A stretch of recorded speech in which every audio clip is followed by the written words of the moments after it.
Helpful. 9లోనే మరి ఏమేమి అవకాశం ఇవ్వలేదు? జూబ్లీహిల్స్ కొత్తగా ఏర్పడ్డ 2009లో. అప్పుడు ఫాదర్కి 9లో ఇచ్చినారు, అది నామినేషన్ రిజెక్ట్ అయ్యింది. అప్పుడు ఎందుకు? చిన్న ఏదో కరెక్షన్ చెప్పి చేసినారు. యాక్చువల్లీ అది చేయాల్సిన అవసరం లేకుంటే the should have issued notice. మాకు అప్పుడు అంత అయిపోయింది అది. బట్ స్టిల్ ఫాదర్ ఎంఐఎం తరపున ఇచ్చారు 2009 ఇస్తే అది నామినేషన్ రిజెక్ట్ చేయించినారు.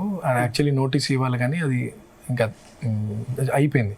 అండ్ 2014 మాకు ఇచ్చినాడు. సో మాకు అవకాశం కల్పించిన వీఆర్ లాయల్ టు పార్టీలోనే ఉన్నాము, పార్టీని స్ట్రెంథెన్ చేసినాము. 18లో నాకు అవకాశం రాకుండా అది బీఆర్ఎస్ కుట్రతోనే నాకు రాలేదు.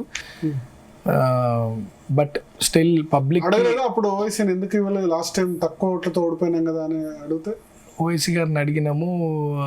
ఇంకా వేరే పార్టీ అలయన్స్ విషయం, వాళ్ళ బీఆర్ఎస్తో ఇంటర్నల్ అలయన్స్ విషయం చెప్పారు కదా. బట్ మేము మాత్రం చెప్పే ఇండిపెండెంట్ వేసినాం. చెప్పినాం. ఎందుకంటే జనాలు మన నాయకత్వం కోరుకునే అవకాశం కల్పిస్తుంది. అక్కడ నాకు 42,000 ఓట్లు వేసి బ్లెస్ చేసినారు. అండ్ అప్పుడు అపోజిషన్ పార్టీ అలయన్స్లో ఫైట్ చేస్తున్నారు. మనకి 18లో మంచి అవకాశం ఉంది, గెలిచే అవకాశం. అప్పటికి స్ట్రాంగ్ బేస్ తయారు చేసినాం. అటువంటి సమయంలో మాకు టికెట్ రాకపోవడం అనేది కొద్దిగా జనాలు కూడా బాగా అప్సెట్ అయినా ఇండిపెండెంట్ చెప్తారు. ఇంకా మేము మాత్రం మా బాధ్యతగా సస్పెండ్ తీసుకోలేదు. 6 years సస్పెండ్ చేసినారు. ఫైట్ చేస్తే నాకు జస్ట్ 9 days టైం, నాకు సింబల్ ఎలాట్ కావడానికి 3-4 days టైం పట్టింది ఆఫ్టర్ నామినేషన్. ఆ తర్వాత 9 రోజుల సమయంలో నాకు దాదాపు 20,000 ఓట్లు రావడం జరిగింది. సో జనాలకి మన మీద నమ్మకం, ట్రస్ట్ ఉంది, మన లీడర్షిప్ కావాలనుకుంటున్నారు అనేది నాకు బలంగా ఉండే. సో నాకు అవకాశాలు వచ్చినా రాకపోయినా పబ్లిక్ నాకు ఇయర్లీ షెడ్యూల్ ఉంటుంది యాక్టివిటీస్ మీద. సో ఆ రెస్పెక్టే నన్ను ఈరోజు ఇక్కడి వరకు తీసుకొచ్చింది. అండ్ 23 జనరల్ ఎలక్షన్స్ ముందు మన రేవంత్ అన్న అప్పుడు పీసీసీ హోదాలో ఉండే. రేవంత్ అన్న అడగడం వల్ల నేను అప్పుడు 18లో ఓడిపోయిన తర్వాత మళ్ళీ ఎంఐఎంలో ఇంకా వాళ్ళు సస్పెన్షన్ ఎత్తేయలేదు. 23లో కూడా నాకు పిలిపించుకొని మాట్లాడడం జరిగింది, పోటీ చేద్దాము అని. సస్పెన్షన్ ఎత్తేయండి అని లెటర్ అయితే ఇచ్చినాను, బట్ అది కాలేదు. లెటర్ అండి అగైన్ నేను I tried in Congress join అవుదామని మన రేవంత్ అన్న మాట్లాడడంతో ఐ జాయిన్ కాంగ్రెస్. నేను అప్పటికి మళ్ళీ సెకండ్ టైం ఇండిపెండెంట్ చేసిన. ఇండిపెండెంట్ చేసి అంటే నాకేముండే అంటే నేను లాస్ట్ టైం ఇండిపెండెంట్గా 3rd place వచ్చిన. 18,000 వచ్చాయి కదా ఓట్లు. 18,900 వచ్చాయి. విష్ణు కాంగ్రెస్ 52,000 వచ్చినాయి. కాంగ్రెస్ ఏమో సిపిఐ, సిపిఎం, టీడీపీ 3 అలయన్స్లు ఉండే. అండ్ బీఆర్ఎస్ అండ్ ఎంఐఎం అలయన్స్లో వీళ్ళు ఉండే. నేను ఇండిపెండెంట్ ఉండే. బీజేపీకి 8,000 చేంజ్ ఏమో వచ్చినాయి. సో నాకు అప్పుడు 3rd వచ్చిన. 23 ఎలక్షన్స్లో నాకేముండే అంటే 100% నేను సెకండ్ వస్తా అనేది, నేను గెలుస్తాను కాదు, సెకండ్ వస్తా, నేను కోర్టులో తను డిస్క్వాలిఫై చేపిస్తా అనేది నాకు చాలా వెరీ స్ట్రాంగ్ ఉండే. ఇక రేవంత్ అన్న పీసీసీ హోదాలో ఉండి ఫాదర్తో మాట్లాడడము, ఇంకా పెద్దలు రెస్పెక్ట్ పెట్టాలనే ఉద్దేశంతో నేను డ్రాప్ అయినాను. ఇది 23 ఎలక్షన్. మీకు ఇస్తానని హామీ ఇచ్చే తీసుకున్నారా అజారుద్దీన్ కాకుండా టికెట్? అప్పుడు కాదు, Azharuddin was declared. Azharuddin declare అయిపోయినారు. నేను ఇండిపెండెంట్ వేసిన ముందే వేసి నా ఎలక్షన్ నేను ఫైట్ చేద్దాం అన్నట్టున్నా. విత్డ్రా చేసుకున్నా. ఇంకా పెద్ద మనుషులకు రెస్పెక్ట్ చేయాలి కదా. ఇంకా రేవంత్ అన్న ఫాదర్ మాట్లాడినప్పుడు డాడీ గౌరవం పెట్టాలా, రేవంత్ అన్న రెస్పెక్ట్ పెట్టాలనే ఉద్దేశంతో ఎలక్షన్స్ నాకు పెద్ద అంటే పెద్ద మనుషులకు కొన్ని సందర్భాలలో we have to compromise, we have to listen. ఇంకా ఫాదర్ మీద మీకు అపారమైన గౌరవం ఏ కొడుకు ఉండదు, తల్లిదండ్రుల మీద గౌరవం అందరికి ఉంటుంది కదా. సో డాడీ వాళ్ళు కూడా ఉంటారు కదా మాట అంటే పొలిటికల్ రాజకీయాల విషయానికి వచ్చేసరికి తండ్రి మాటలు విని కొడుకులే ఎక్కువ. నాకు తండ్రి మాటలు వినని కొడుకులే చాలా మంది ఎక్కువ కనిపిస్తారు. రాజకీయ తండ్రికి పాపులారిటీ ఉంటుంది, కొడుకు ఏమో తండ్రి పేరు నాశనం చేసేవాళ్ళు ఉంటారు. అంటే నేను ఎక్కువ మందిని చూసి అటువంటి వాళ్ళు. అంటే వాళ్ళు మెచ్యూర్డ్గా బిహేవ్ చేయాలి, పబ్లిక్లా మంచిగా ఉండాలి. సరే తండ్రులు ఎంతో కష్టపడి ఒక పొజిషన్స్కి వస్తారు, వాళ్ళ గౌరవం నిలబెట్టాలి. మేము మాత్రం అన్నీ చూసిన వాళ్ళం లైఫ్లో. ఎదుటోని బాధ తెలుసు, కష్టం తెలుసు, సమాజం తెలుసు, నాయకులు ఎట్లా బిహేవ్ చేస్తారు, అధికారులు ఎట్లా ఉంటారు, వీ హ్యావ్ సీన్. సో శత్రువునైనా గౌరవించాలనేది మేము ఫీల్ అవుతాము. మేము పబ్లిక్లో ఉంటాం కాబట్టి సో మిగతాల గురించి నాకు తెలియదు, కానీ నేను మా ఫాదర్ ఆయన స్ట్రగుల్ అయిన లైఫ్ నేను చూసినాను. సో మా ఫాదర్ మాట తీయొద్దు అన్న ఉద్దేశంలో నేను అంటే మీ ఫాదర్ సంబంధించి చిన్న శ్రీశైలం యాదవ్ అంటే ఫస్ట్ అందరికి గుర్తొచ్చేది రౌడీ షీటర్, నగర బహిష్కరణ గురైనాడు, పీడీ యాక్ట్ పెట్టారు, చాలా మర్డర్స్ చేశారు, హత్యలు చేశారు, హత్యాయత్నాలు చేశారు, కిడ్నాపులు చేశారు. ఇట్లా చిన్న శ్రీశైలం యాదవ్ పేరు చెప్తేనే అందరు షేక్ అయిపోవాలి, భయపడాలి, ఇట్లా వస్తుంది. నవీన్ యాదవ్ సాఫ్ట్, అసలు అసలు ఏం చిన్న శ్రీశైలం యాదవ్ ఎందుకు అటువంటి పేరు వచ్చిందంట? చిన్న శ్రీశైలం యాదవ్ గారు కూడా సాఫ్టే. అంటే 87, 90, 93 ఆ పీరియడ్లో ఏదో కొన్ని ఇష్యూస్లో అప్పుడప్పుడు చెప్తుంటారు మా ఫాదర్, పొలిటీషియన్స్ తలుచుకుంటే అధికారులతో కలిసి ఏదైనా చేసేస్తున్నారు, అన్వాంటెడ్ సంబంధం లేని ఇష్యూస్లో ఏదో ఇన్వాల్వ్ చేసినారని. బట్ ఒకటండి, ఎన్ని కేసులు పెట్టి ఎన్ని ఇబ్బందులు పెట్టినా ఎన్ని ఆరోపణలు చేసినా ఆ రోజులలో అన్నీ కూడా న్యాయ పోరాటం చేసి గెలిచినారు మా ఫాదర్. ఎక్కడ కూడా పనిష్మెంట్ అనేది కాలేదు, అన్నీ కూడా గెలిచినారు ఆయన. ఎక్కడ సంబంధం లేని విషయాలు అవన్నీ కూడా 96, 97కే క్లోజ్ అయిపోయినాయి. ఆ ఇష్యూస్ కూడా ఆ రోజులలోనే క్లోజ్ అయిపోయినాయి.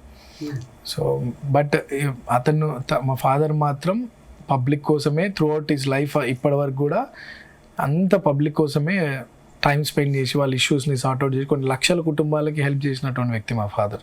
సో ఆ రెస్పెక్టే మాకు ఉన్నది ఈరోజు. ఇక వాళ్ళు ఆ రౌడీ షీట్ అని ఉండడం వల్ల దాన్ని ఇప్పుడు అది ఎప్పుడో 30 years బ్యాక్ స్టోరీస్ అవన్నీ పెడతారు పొలిటికల్ అన్న. ఇప్పుడు నేను 2021లో నాకు సంబంధం లేని ఇష్యూస్లో నన్ను 7 కేసులు పెట్టినాను నన్ను. సో పొలిటీషియన్ ఒక అపోజిషన్ వాళ్ళని టార్గెట్ చేయాలనుకుంటే ఎటువంటి ఇష్యూస్లోనైనా చేసేస్తారు, ఇన్వాల్వ్ చేసేస్తారు, పేర్లు పెట్టి చేసి. సో తప్పుడు కేసులే మోస్ట్లీ. కోర్ట్ హాస్ ప్రూవ్ కదా, కోర్టులో ప్రూవ్ అయిపోయింది కదా. కోర్టులో గెలిచిన తర్వాత ఇంకా nobody have got right to talk దాని గురించి. అన్ని కేసులు పెట్టినా న్యాయ పోరాటం చేసిండు, మా వైపు న్యాయం పెట్టారు. సార్ పీడీ యాక్ట్ అంటే అది నార్మల్ గా బెటర్ కదా. పీడీ యాక్ట్ పెట్టారంటే పెద్ద పెద్ద రౌడీ షీటర్లు ఏం చేస్తారు, బయట ఉంటే కనుక ఎంతో మందిని చంపుతారు అంటేనే పీడీ యాక్ట్. ఎంతమందిని చంపారు? ఆల్రెడీ 96, 97కే ఉన్న కేసెస్ క్లోజ్ అయిపోయినాయి. 2000లో మా ఫాదర్ పైన ఎటువంటి కేసెస్ లేవు. ఒక పీడీ యాక్ట్ ఎందుకు, మాది పొద్దుటూరులో పొలం ఉంది సార్. పొద్దుటూరులో పొలం ఉంటే అక్కడ ఈ ఈత చెట్లు ఉంటాయి. ఆ ఈత చెట్లు ఎవరో అక్కడ బోత్ ఒక కమ్యూనిటీ వాళ్ళు గొడవపడి ఈత చెట్లు నరికేసుకుని కట్ చేసినారు కొన్ని చెట్లు. వాటికి మీద కళ్ళు బిజినెస్ చేస్తారు కదా, ఆ ల్యాండ్ ఓనర్స్ మేము. మా ఫాదర్ మీద కేసు పెట్టి ఆ ఒక్క కేసులో పీడీ యాక్ట్ పెట్టింది మా ఫాదర్ మీద. అప్పుడు ఉన్నటువంటి ఒక ఎస్పీ వాంటెడ్గా అదన్నీ చేసినారు. బట్ పెట్టినప్పటికి కూడా వితిన్ 45 days పీడీ యాక్ట్లో బెయిల్ రావడము, ఆ కేసుని కొట్టేయడం జరిగింది. అండ్ మా ఫాదర్ ఒక్కరికే ఆ రోజులలో చెట్లు నరకవేతకు పీడీ యాక్ట్ పెట్టిండు. You go to the records, నా దగ్గర అన్ని ప్రూఫ్స్ ఉన్నాయి నా దగ్గర. నేను ఏది ఊరికే మాట్లాడా. మా ఫాదర్ మీద ఎన్ని కేసులు ఎట్లా పెట్టినారు, I got all the judgements. అన్ని కేసులకు సంబంధించి జడ్జిమెంట్స్ ఉన్నాయి. పీడీ యాక్ట్ పెట్టింది అనుకుంది. అండ్ ఓ రకంగా పీడీ యాక్ట్లో నుండి బయటకు వచ్చిందని చెప్పి పోలీసులని ఛాలెంజ్ చేసినట్టు అయిపోయిందని మళ్ళీ వితిన్ నో టైమ్ నగర బహిష్కరణ పెట్టినాం మా ఫాదర్కి. అనేక రకాలుగా ఇబ్బందులకు గురి చేసింది మా ఫాదర్ని. మేము ఎవరైనా మా ఫాదర్ హిస్టరీలో ఒక గజం స్థలం కబ్జా చేసినట్టు లేదు. మా ఫాదర్ హిస్టరీలో ఒక చిన్న రూపాయి ఎక్స్టార్షన్ చేసింది లేదు. ఒక అమాయకుని కొట్టింది తింటింది ఏమీ లేవు.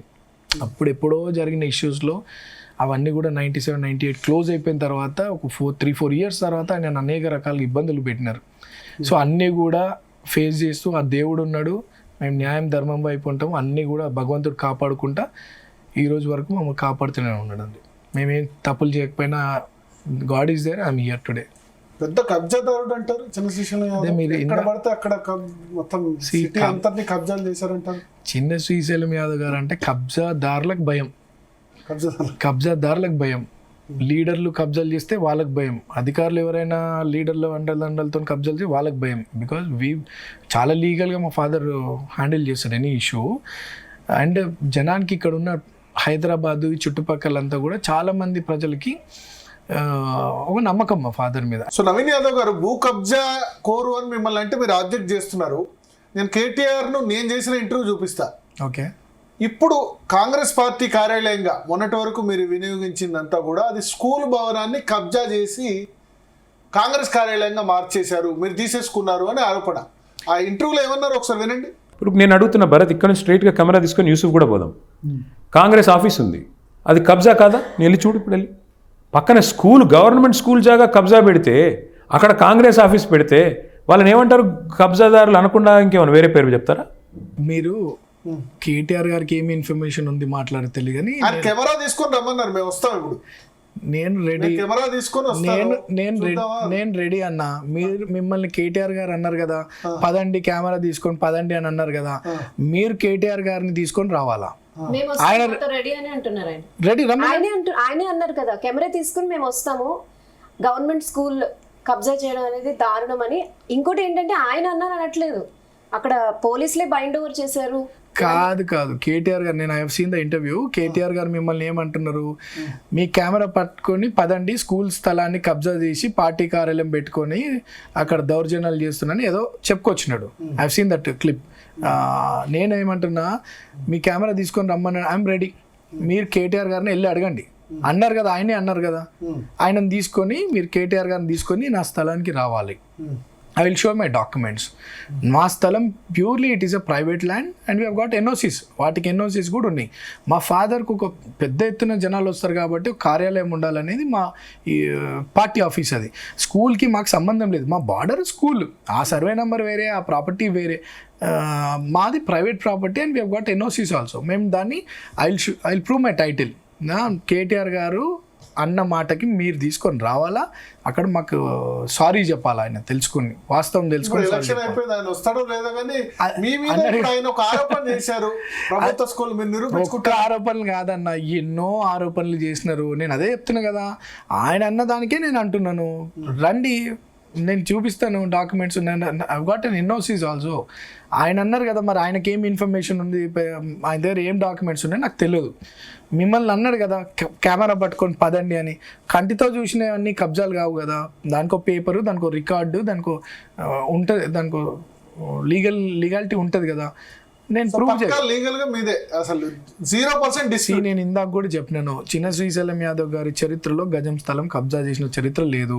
గజం స్థలం ల్యాండ్ గ్రాబింగ్ కేసు లేదు. మేము అటువంటి వారు కాదు.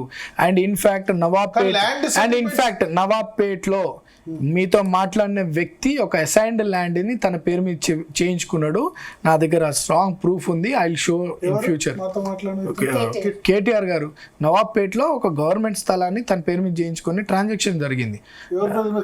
కేటీఆర్ గారి పేరు మీదే జరిగింది.